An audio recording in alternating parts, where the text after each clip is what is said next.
Hey, it's David Griffin with SCT Performance and Bully Dog. Let's take a look on how to manually load drivers onto your laptop or computer. The first step to manually loading the drivers onto your laptop is first to figure out whether your laptop has a 32-bit or a 64-bit version of Windows.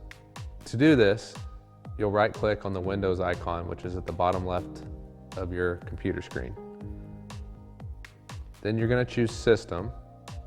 A pop-up window will appear and you can scroll down and figure out if your laptop has a 32-bit or 64-bit version of Windows. You can see here, my laptop is a 64-bit.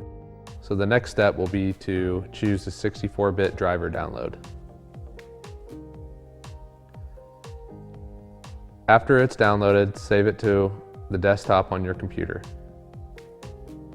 Then locate your computer's device manager. The easiest way to do this is to go to the search bar at the bottom of your screen and type in Device Manager. Then you'll want to right-click and find SCT Device. This is the name of your device when the drivers are not properly installed. Next, you'll want to select the Update Driver Software option for the device. Then browse for the download on your computer, which is the download you chose earlier with the 64-bit drivers. Then select Next. Now you're good to go.